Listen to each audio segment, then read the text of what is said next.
E como honra aos que vieram antes e como história aos que vão vir depois, né? Então, assim, essa foi como surgiu, e a pastora Selma estava ali nesse inicinho, né? Porque Isso. foi nesse ponto de pregação que você se converteu, que você estava contando Foi. agora há pouco. E aí, era a igreja de Acari, e esses membros, eles frequentavam lá, mas moravam aqui, né? Morava no bairro. Aí começaram a frequentar a Igreja Batista do Parque Certo. Colômbia. Isso 68, mais ou menos. Os apóstolos entram nessa história quando, apóstolos? Quando vocês entram na nossa história? 1995. Olha, teve um Isso, tempo. foi Bem 8 de junho de 1995, nós tomamos posse como pastores. Aham. Tivemos aqui, mais ou menos no início de abril de 95, para conhecer a igreja, ser conhecido pela igreja, o pastor Joselito. Ele era o pastor interino, ele era o pastor da primeira igreja batista de Acari, e era o pastor que estava dando, a igreja tinha passado por uma crise, né? A igreja do Parque Colômbia tinha passado por uma crise, e ele ficou como pastor interino para providenciar a chegada de um pastor. Uhum. Então, nós estávamos juntos lá na Convenção Batista, no Maranhão, São Luís do Maranhão. Eu estava em Rondônia, fui para São Luís, ele do Rio de Janeiro foi para São Luís. Lá nos encontramos através de um colega que é pastor até hoje, o Robson Lara, em Volta Redonda. Então, através daquele pastor, que era amigo do Joselito e meu amigo, então fez a ponte, nos apresentou e nós conversamos. Então viemos conhecer a igreja em abril. Aí tem aquele caso, conhecemos o Parque Colômbia num momento bastante complicado, porque a chegada nossa... Pode contar como foi a chegada. A chegada nossa. Acho interessante, eu conheço a história. Viemos de carro, então decidimos entrar pela linha verde para chegar aqui no Parque Colômbia. Já tinha visto pelo mapa, a gente estava andando pelo mapa, e quando chegamos ali em cima aquela descida que tem do viaduto para o Parque Colômbia, ali no início do viaduto, tinha pessoas jogando carta, tomando cerveja, o sol muito quente. Do outro lado da rua, exatamente em frente onde eles estavam, separado por uns 10 metros, aquela largura da rua, tinha 2 corpos perfurados, provavelmente de bala, no sol quente lá, e eles estavam aqui com a maior normalidade, como se aquilo fosse uma coisa completamente natural. Que susto. Para nós foi um choque assim absurdo. Imagino. Mas é o lugar que viemos conhecer, viemos aqui, pergunta aqui. Chegamos na rua. Voltar embora. Chegamos na rua Falci Castro, ali em frente à casa, onde é a casa do Orlando. Tinha um barzinho ali embaixo, tinha um pessoal sentado, também fazendo alguma coisa ali, jogando carta, bebendo cerveja e tal. Perguntamos se sabiam onde era a Igreja Batista, que era na Falci Castro. Aí naquele galpão ali, apontaram para um galpão aí. Quer dizer, aquela ideia dos mortos na rua. Um galpão. Vamos lá vamos lá só por desencargo de consciência. Vamos lá ver e vamos embora. Chegamos lá, à frente da igreja tinha água vazando, tinha um vazamento de água no chão, um muro grosso, samambaia no chão, água vazando. Tijolo. Umas cerquinhas de madeira em cima do muro. Olhamos lá, estava uma placa de madeira bem tosca, Igreja Batista do Parque Colômbia. Eu olhei para ela e... Ai, Jesus. Tipo assim, onde a gente veio parar? Um portão de madeira meio envesado. Subimos, mas quando cheguei lá em cima, nós perguntamos, a pastora Sônia, na época, estava preparando a igreja para um aniversário de 15 anos, que era da Cleide, da irmã Creuza. Naquele dia, embora nós não sabíamos, que havíamos sido convidados para pregar naquele dia. Bem, aí nos informamos, mas quando eu olhei o piso da igreja tratado, e lá no altar um piano de cauda, bem, então tem alguma coisa de valor nessa igreja. Amém. Não é tão assim, pode ser falta só de direcionamento, orientação, mas a igreja tem qualidade. Eu confesso a vocês que o que nos prendeu na ideia de aceitar o convite, se houvesse um convite da igreja naquele momento, ainda só o convite era para nos conhecer. Mas se houvesse o convite para pastorear, eu aceitaria em função de perceber qualidade na igreja, mesmo com todas as dificuldades. Porque a chegada inicial não foi muito agradável, digamos assim, extremamente traumático. Foi, porque assim, vocês estavam vindo do famoso Ji-Paraná e Mogi-mirim, né? Nesse momento era Ji-Paraná, porque foram pastores primeiro em Mogi-mirim, depois em Ji-Paraná, e de Ji-Paraná vieram para cá. E em Ji-Paraná, como eu já conheço mais a história, mas a gente vai contar detalhado em outro podcast, vocês já estavam pastoreando um templo maior, chegaram a pastorear um templo muito grande, né? Suntuoso, e chegar aqui e se deparar com isso é um pouco, né, desestimulante, digamos assim.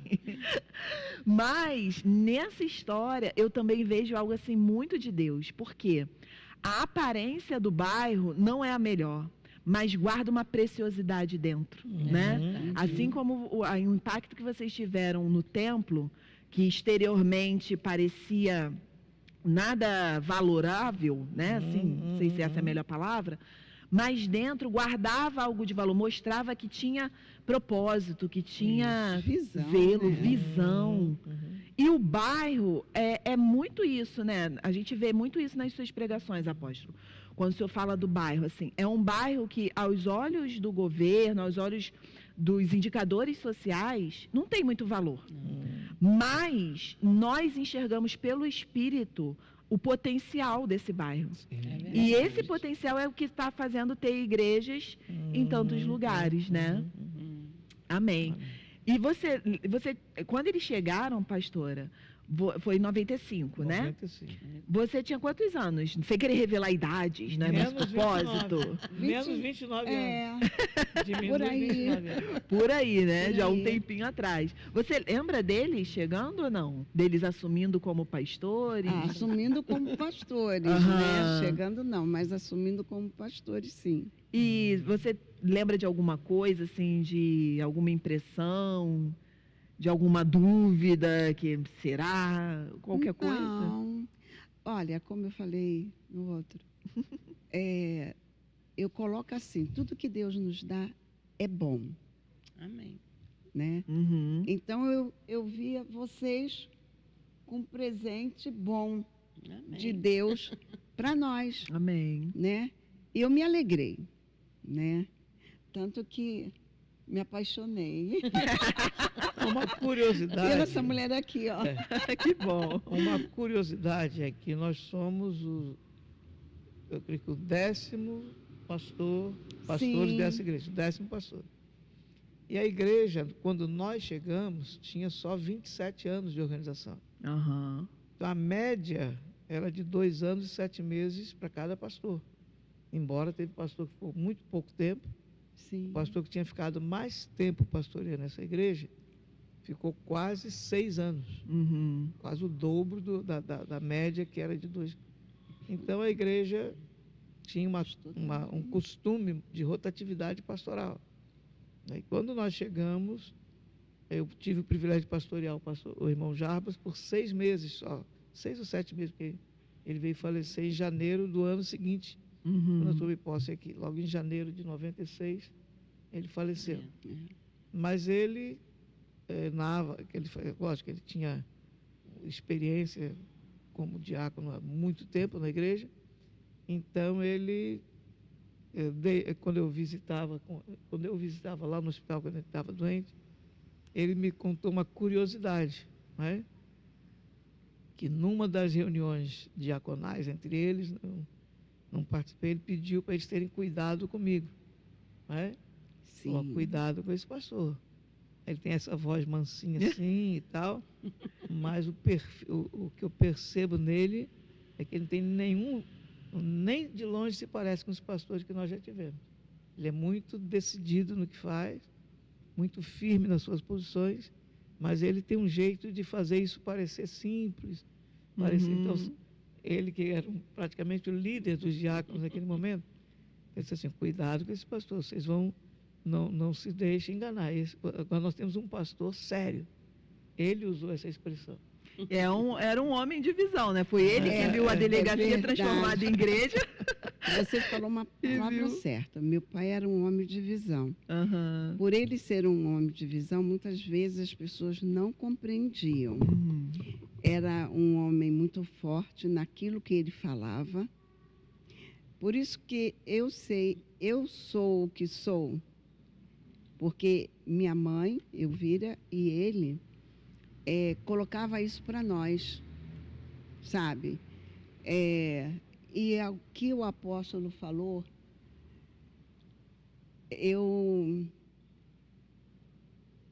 ele sabia, ele não era diácono, ele só era evangelista, né? E ele, como é que eu posso falar? Ele muitas das vezes não aceitava aquilo que os diáconos faziam. Depois corta, tá? Não, mas pode. Pelos pastores que vinham, entendeu?